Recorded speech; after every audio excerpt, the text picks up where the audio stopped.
Bonjour à tous, j'espère que vous allez bien et j'ai invité un pote à moi pour qu'on puisse, et en fait on va parler du film Thor 4 ou Thor Love and Thunder. Alors déjà je te laisse te présenter Quentin. Je m'appelle Quentin, Mhm. je vais avoir 21 ans. J'ai également une chaîne YouTube qui a pas encore repris l'activité, mais j'y travaille. J'adore le MCU. D'accord. Alors bien évidemment pour ceux qui ne sont pas abonnés à nos chaînes, bah, je vous invite à vous abonner à la mienne et à sa chaîne. Je mettrai sa chaîne dans la description. Et à aller voir toutes nos vidéos, c'est-à-dire mes vidéos à moi et ses vidéos à lui. Il fait des vidéos en gros sur les jeux vidéo, c'est bien ça? Sur les jeux Nintendo, Nintendo Switch, Ok, il y a beaucoup de Pokémon. d'accord. Alors, juste avant, alors voilà ce qu'on va faire. Là, on va donner euh, notre avis sur les précédents films. Enfin, dans un premier temps, on va nous donner notre avis sur les précédents films de Thor. Après, on va faire une partie sans spoiler et après on va faire une partie spoiler. Dans un troisième temps, ça sera partie spoiler et dans un quatrième temps, on va vous donner notre classement sur tous les films de la phase 4 du MCU et dans un cinquième temps, on mettra une note au film. Donc je te laisse commencer. Dis-nous ce que tu en as pensé des précédents films de Thor. J'aime beaucoup les films de Thor. Même Thor 2 qui divise énormément, Mhm. dans le fond, je l'aime bien. C'est un film, quand je le regarde, en vrai, je passe un bon moment. Euh, Ragnarok, mon préféré, voilà, évidemment. moi aussi. Bah écoutez, moi le premier de Kenneth Branagh, moi je l'ai trouvé très très oubliable, vraiment. Alors pour ceux qui savent pas, Kenneth Branagh c'est le mec qui a joué dans Harry Potter 2. Il a, oui, il me semble. Ouais, je sais plus quel rôle il a joué, mais il avait joué de là-dedans. Le deuxième, Thor, Le Monde des Ténèbres, pour moi c'est le pire film du MCU. C'est mon avis. Je confirme. Et Euh, j'ai oublié de parler du premier film Thor. Est-ce que je parlais du 2 et du 3, mais pas le premier? ouais, enfin, Il est c'est vrai. sympa, mais il casse pas non plus trois pattes à un Ouais. canard, quoi. Le deuxième film, Thor, il est réalisé par Alan Taylor. C'est un mec qui avait fait du Game of Thrones et il avait fait quelques séries sur les Sopranos. Mais c'est aussi le réalisateur de Terminator Genesis. Voilà. Alors quand tu vois ça, c'est sûr que ça fait mal, hein. Sur le CV, c'est pas joli à voir. Voilà. Et, euh, et donc moi, j'avais bien aimé le travail de Taika Waititi sur Thor 3. Je trouvais que le film prenait une nouvelle direction pour le personnage de Thor. Et là, en fait, je me suis dit, enfin, avant d'aller voir Thor 4, j'avais des attentes, mais j'avais aussi des craintes. Voilà. Comme tout le monde, à vrai dire. Bah, en fait, je trouvais que l'humour dans le film, enfin, l'humour qu'il y avait dans la bande-annonce, était beaucoup trop présente et je me suis dit, peut-être que ça allait détruire certaines scènes dramatiques. Et au final, moi, je trouve pas. Mais bon, après, c'est chacun son avis. Et. Et juste avant de commencer dans la partie sans spoiler, j'aimerais vous demander j'aimerais avoir votre avis sur le film et j'aimerais savoir si vous êtes d'accord avec nous ou pas. Et si vous n'êtes pas d'accord, bon, bah, on peut en débattre dans les commentaires, mais s'il vous plaît, respectez nos avis, c'est tout. Et soyez bienveillants, ce n'est que notre avis. Mais par contre, je ne connais pas ton avis à toi sur le film. Et toi, qu'est-ce que tu as pensé de Thor 4? Mon préféré de la quadrilogie, vraiment. C'est Thor Ragnarok x 10. Ça va pas plaire à tout le monde. Mais franchement, j'ai adoré. Vraiment, l'humour était bien placé. Il y a une vraie patte artistique qui se dégage du film. Gore, il est incroyable. Vraiment. Gore, il est très bon. Vraiment excellent. Je recommande. Si vous avez Thor Ragnarok, foncez, il est excellent. Alors en fait, on devait faire la critique la semaine dernière, mais on a préféré que d'attendre que le film sorte pour que tout le monde puisse le voir en salle. Ce qui est une très bonne décision d'ailleurs. Voilà, sinon après on allait se faire insulter dans les commentaires. On va dire tout le monde l'a déjà fait. En plus. C'est vrai. Ah là là. Bon, euh, allez, c'est parti. Everything on the grass has a bright blue sky.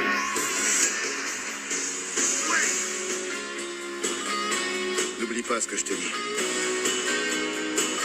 Quand tu te sens perdu, trouve du réconfort dans le regard d'une personne que tu aimes.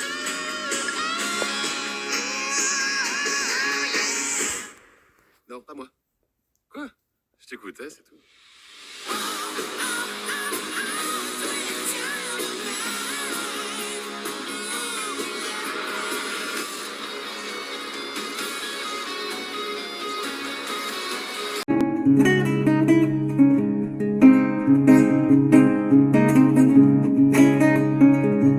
Alors moi déjà ce que j'aimerais dire c'est que déjà les bandes annonces ne spoilent pas les éléments les plus importants du film, ce qui est vraiment une très bonne chose. Oui, ils ont pas mis le meilleur dans les bandes annonces. Bah en fait c'est pas ça, c'est que moi je trouve que dans la bande annonce ils ont gardé, enfin ils ont enlevé les éléments les plus importants du film, tu vois, pour que nous on Bah soit oui. surpris au cinéma. Bah oui. J'ai un petit peu moins senti par rapport à Doctor Strange 2 où là ils avaient vraiment gardé le mystère. Là il y a un peu moins de mystère, mais franchement, j'ai été très surpris. Et je trouve qu'en fait on arrive vite à rentrer dans l'histoire et on arrive à s'attacher au personnage rapidement. C'est ça qui est... Oui. alors que... Thor, il est ultra attachant. Mighty Thor, elle est incroyable. Franchement, elle est hyper attachante. Tu ressens bien ses enjeux. C'est au top. Hein. Franchement, c'est un des gros points forts du film.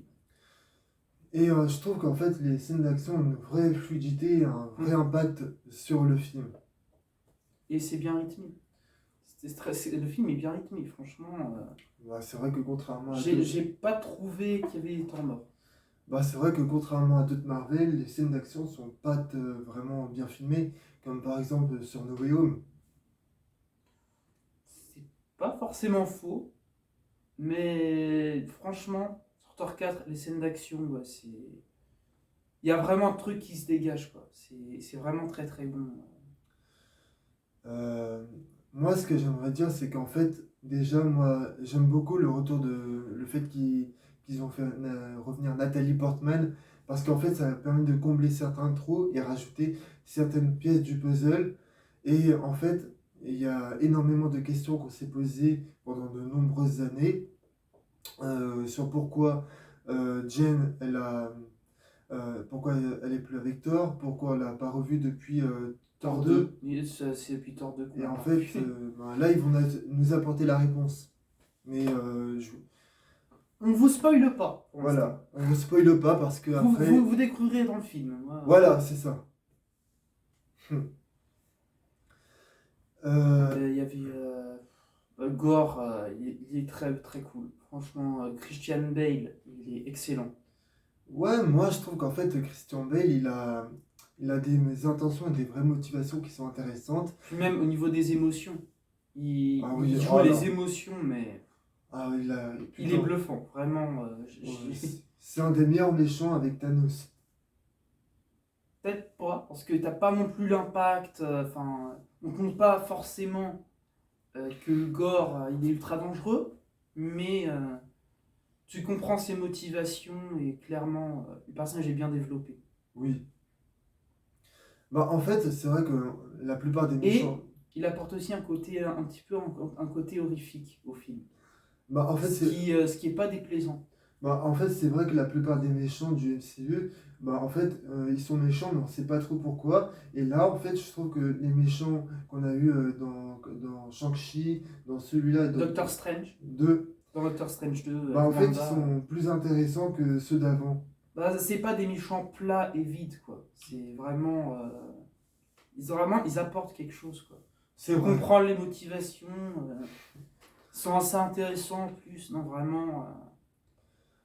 C'est vraiment. Là, au niveau méchant de la phase 4, pour l'instant, Bah, je suis très satisfait. Et je trouve qu'en fait, dans la phase 4, là, ils sont en train de corriger toutes les erreurs qu'il y avait dans les films d'avant.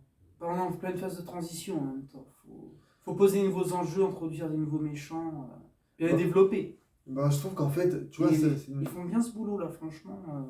et bah, en fait, tu C'est vois, très très bon. il y a une critique que tous les gens disent sur les films de super-héros, c'est qu'en fait, tous les films de super-héros se ressemblent, c'est-à-dire que c'est un peu le même scénario et Le tout. schéma narratif, c'est vrai que bon, si tu vois venir, le Oui, schéma narratif, il n'y a pas non plus de grosses surprises sur le schéma narratif, bah, je trouve que Marvel a très bien compris ces critiques-là, et donc mais du coup, en vrai, c'est toujours aussi bien écrit, c'est mhm. très bien rythmé. En plus, les vannes sont assez drôles et bien placées dans Thor 4. Vraiment. Bah, en fait, c'est ce C'est que, pas, c'est pas ultra intelligent, mais c'est pas non plus ultra lourdingue par moment, quoi. Donc, moi, c'est un des gros points forts aussi. bah, en fait, c'est vrai que je trouve que le film arrive bien à mélanger le drame et la comédie en même temps. Oui. Et je trouve que l'humour est vraiment bien géré dans le film. Aussi la colorimétrie. C'est pas le truc qui a le plus marqué le film, mais la colorimétrie, elle est vraiment très très bonne. Il y a plein de couleurs différentes par moment, et c'est beau quoi. C'est beau à l'écran, c'est. Avec les lieux et tout. Enfin, vous verrez dans le film, mais Ouais. il y a vraiment, niveau colorimétrie, il y a quelque chose qui se dégage. C'est du très très bon. Et le personnage de Thor, je trouve qu'en fait, il est dans la continuité de ce qui avait été dans Endgame et dans Oui. Ragnarok. Alors, moi, je vous le dis, si vous n'avez pas aimé le traitement de Thor Oui. dans Endgame et dans Ragnarok, alors croyez-moi, vous allez mais souffrir un bon coup. Alors, oui, Thor Love and Thunder, c'est Thor Ragnarok x10. Voilà. Vraiment, on va sur les vannes à fond. Thor, il est plus humain. Moi, c'est quelque chose qui me dérange pas du tout. Au contraire, ça renforce l'attachement même au personnage. Bah, je trouve qu'en fait, il est un peu plus autonome, il arrive à prendre un Oui. peu plus sa responsabilité dans celui-là. Oui. Voilà, mais je peux. Vous découvrirez tout dans la partie spoiler et dans le film. On vous garde la surprise, c'est important. Il y a un dernier truc que j'ai oublié de dire.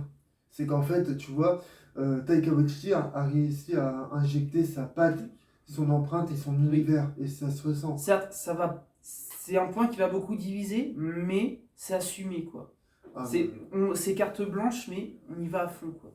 oui, Et c'est assumé. Et ça apporte une vraie patte artistique au film. Vraiment, vraiment, ça se dégage du lot quoi. et en fait, C'est très bon. le film est sorti mercredi dernier. Et nous, en fait, on l'a vu le vendredi, alors pas celui d'hier. Le vendredi 8 en avant-première. Voilà, au Grand Rex. Comme beaucoup de monde. Voilà, et il y avait énormément de gens qui rigolaient dans la salle. Oui. L'ambiance, ça, c'était très très bon. Elle était excellente. Bon, et surtout pour la scène post-générique, là, les gens. Sans partie spoiler. Oui, voilà. Alors, Mais quand il y a eu des vannes, tout le monde a ri dans la salle. Même moi, vraiment, c'était bien placé. C'était pas un télo, mais c'était drôle. C'était bien amené, c'était drôle. J'ai passé vraiment un très très bon moment. alors, sans vous spoiler la scène Et il y post-générique. a un petit truc au début, un petit gag au début. C'est un des meilleurs gags du film. Alors, dans la scène post-générique, tout ce qu'on pouvait dire. Il y a deux scènes post-crédit. Oui, les deux, merci. C'est qu'en fait, ils vont introduire des nouveaux personnages. Alors, qui, ça, je peux pas vous dire. Vous verrez dans le film. Et ce sont des éléments qui sont très importants pour Oui. la suite du MCU. Oui, exactement. On va pas, je sais pas quand on reverra ces personnages, mais ça va être important pour la suite. Notamment la première scène post-générique. Mais j'en dis pas plus. Pas dans cette partie en tout cas. Alors, je demande à tous ceux qui vont regarder cette vidéo en entière ou pas, je vous demanderai de liker la vidéo C'est très important, c'est pour le soutien. ou de la N'oublie pas. disliker si vous n'avez pas aimé et de partager ma chaîne parce que ça aide beaucoup de ma chaîne et partager aussi sa chaîne parce que ça lui fait énormément plaisir. Ça fait plaisir.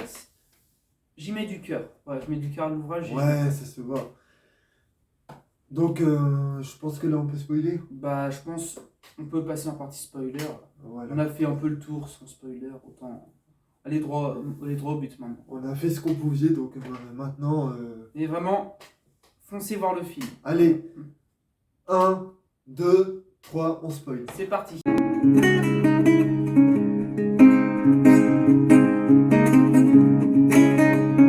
Donc là, on est passé en fait en partie spoiler, donc Donc, on spoil. Si vous n'avez pas vu le film, barrez-vous. Voilà. Il a raison.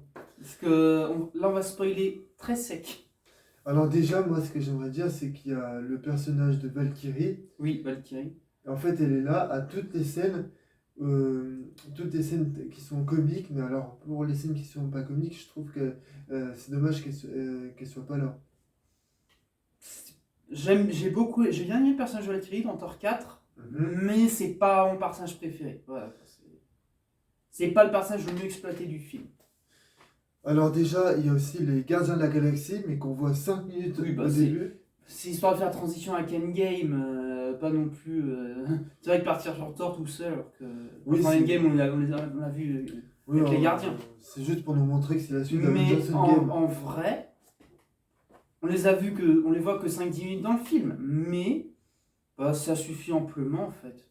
C'est juste... C'est pas un film Gardien de la Galaxie, donc je m'attendais pas non plus à grand chose niveau gardien quoi. Mais... Ah, c'est juste... moi, en tout cas, perso, j'ai trouvé mon compte. Non, mais c'est juste pour nous montrer en fait que c'est la suite d'Avengers Endgame. Oui, on fera la transition avec la Voilà. fin d'Avengers Endgame. Et par contre, moi je trouve que le personnage de Nathalie Portman est un peu plus... Mighty Thor, Non, Nathalie Portman. Jane Foster, il y a ce Ouais, Mighty Thor. Jane Foster. Je trouve qu'elle est plus réussie que dans les deux premiers. Bah, elle est beaucoup plus touchante dans celui-là. Autant en Thor 1 et Thor 2, Parce que- on aime ou on n'aime pas. Ah, on aime ou on n'aime pas. Mais dans Thor 4, vraiment, elle est attachante, quoi. disons qu'en fait, Vraiment. ils ont complètement changé son caractère. Et parce qu'en fait, tu vois, dans les deux premiers Thor, Oui, elle avait un mauvais caractère. surtout un peu le love interest de Thor, quoi.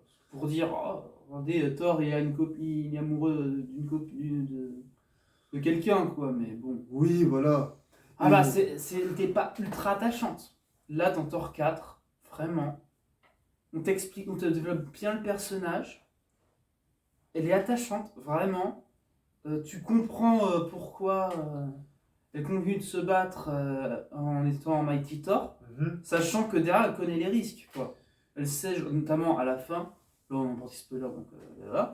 Mais à la fin, Thor il lui dit bien, va pas te battre, parce que bon, si tu y retournes, derrière tu meurs. Bah, elle est prête à se sacrifier pour vaincre Gore, quoi. Et vraiment, je trouvais ça, mais ultra touchant, quoi. Vraiment, le personnage est très touchant dans le film. Bah, moi, personnellement, je trouve que leur relation entre les deux est beaucoup plus crédible Oui, que dans les deux également. premiers d'avant. En plus, tu sens, bah, ils se retrouvent comme ça, genre toi, le mode, mais what the fuck, quoi. Elle a mon marteau, elle a mes pouvoirs, tout ça, c'est quoi ce bordel? Mais c'est bien écrit. Ça a bien écrit. Vraiment, j'ai beaucoup aimé, quoi. Il y a une bonne alchimie entre Thor et Mighty Thor. On peut l'appeler Jane, c'est mieux. Jane. Voilà. Même s'il y en a beaucoup qui l'appelaient Mighty Thor, mais bon. Moi, je préfère Jane. Parce qu'en fait, c'est comme ça qu'elle s'appelait dans les deux premiers. En plus, elle le dit à la fin. Oui. Bon, de toute façon, son nom n'a pas changé. Oui, c'est Jane Foster, quoi. Voilà. Et moi, je trouve qu'en fait, ce qui renforce le film, c'est les effets visuels et aussi les costumes. Comme par exemple les costumes de Nathalie Portman ou de Jane Foster, comme on veut, et de Thor. Sont- Oui, bah, je trouve que les costumes sont vraiment pas dégueux, quoi. Franchement, ils sont super beaux. Ouais, ils sont plus jolis. Oui. Bah, Thor avec le côté bleu doré, je trouve. Il est très beau, le costume. Ouais. Et C'est pour l'anecdote, tiré des comics. Mais bon, c'est pas le rayon de la chaîne, donc je peux pas plus appuyer sur ça. Mais les costumes sont très beaux. Ils sont vraiment pas mal. Et bah, on peut parler maintenant du méchant là qui est interprété par Gore, le Christian boucher Bale. des dieux. Ouais. Bah, en fait, je trouve que c'est un méchant qui est vraiment très caricatural. C'est vrai que bon. Après, le plan de je vais kidnapper les enfants pour attirer Thor pour le tuer. Bon, c'est vrai que tu te dis, ah, c'est lui la grande menace là, craint par les dieux. Bon, tu vois juste un dieu au début du film, mais alors. Voilà quoi, c'est pas non plus. C'est pas genre Thanos quoi. Et Donc, et je trouve que toutes les scènes. Mais cependant, je trouvais le personnage franchement charismatique et très attachant. Ouais, et même les scènes avec lui sont très chatoyantes aussi. Il y a- Bah, en vrai, à chaque fois qu'il y a un combat contre Gore, il y a l'esthétique niveau artistique. C'est vrai que ça défonce. C'est très joli, franchement. À chaque fois, il y a un truc qui se dégage. Donc, en fait, mais par contre, je trouve que par contre, les combats avec Thor et Gore font référence à un film de Georges Méliès qui est sorti en 1902. Alors là, je t'avoue que j'ai pas la ref.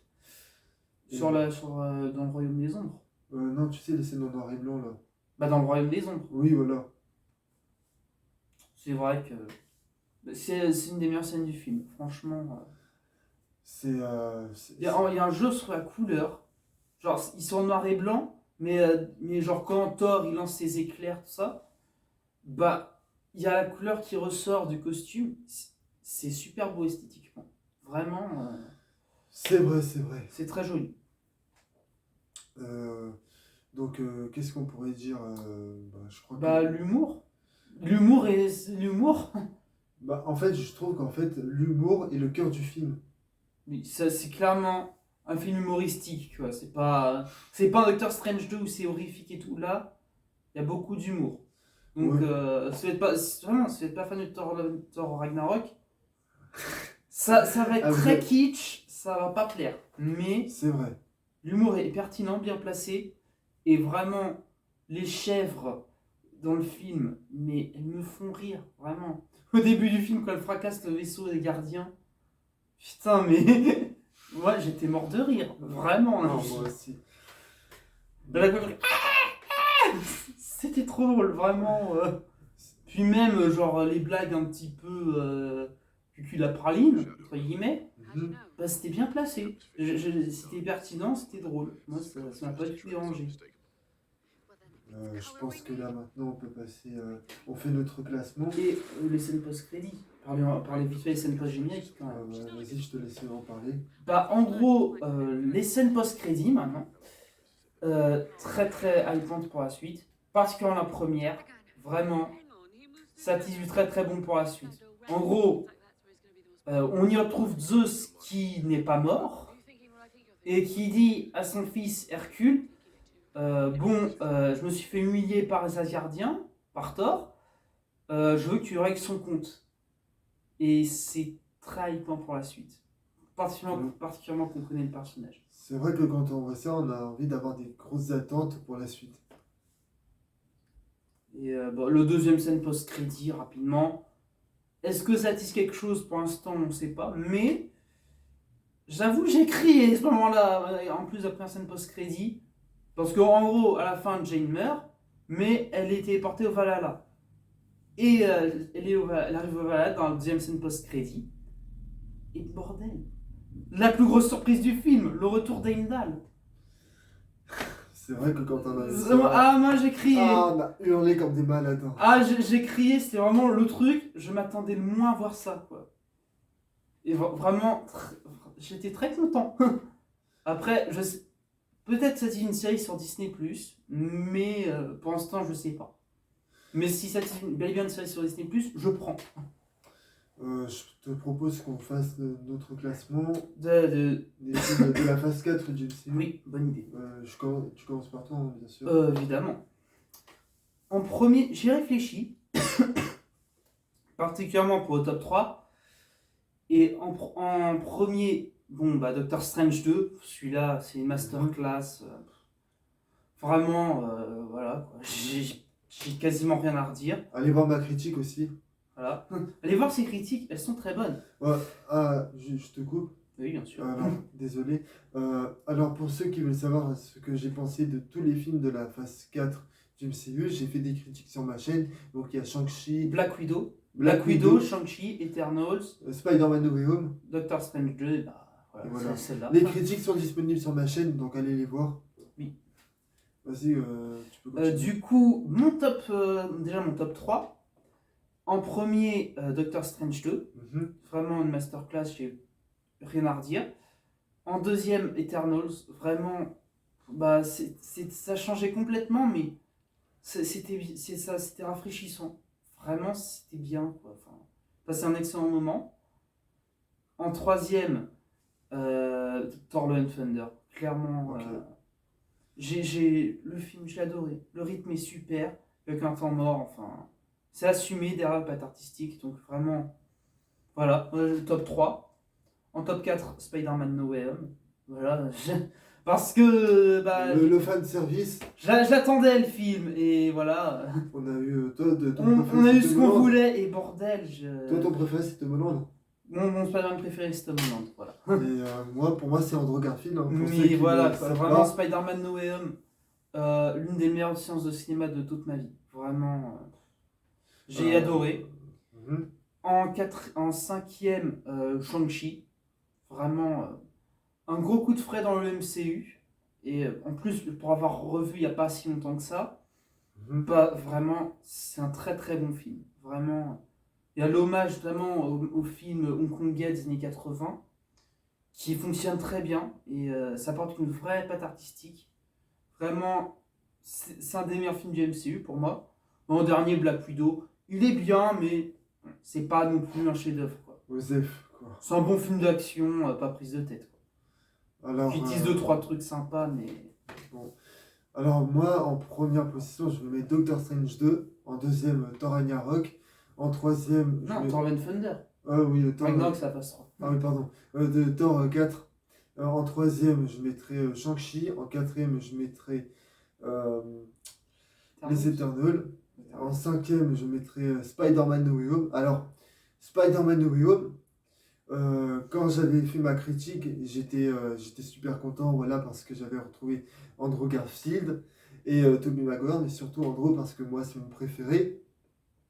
Et, voilà, je me suis fait avoir un peu par le fan service. Mais après, en revoyant le film et avec le temps, je me suis rendu compte que, mis à part le fan service, le film n'est pas ouf. Ce n'est que mon avis. Voilà, je sais, je troll un peu, je sais que tout le monde dit que c'est le meilleur film de la Terre, mais écoutez, chacun ses goûts. Ah, chacun son opinion, c'est important. Et en dernière, Black Widow. Voilà, qui C'est était surtout un film de transition en mode le MCU de retour au cinéma. voilà, Osef intégral. J'aime bien le revoir, mais c'est pas le film que je vais revoir en priorité. Tu sais, j'ai même voulu l'acheter à la Fnac et je me suis dit non, en fait, c'est une très mauvaise idée. Oh, au moins, celui-là dans la collection. Ouais, je peux le regarder en streaming, hein, c'est bon. Pas forcément. Maintenant, on passe à la note finale. C'est parti.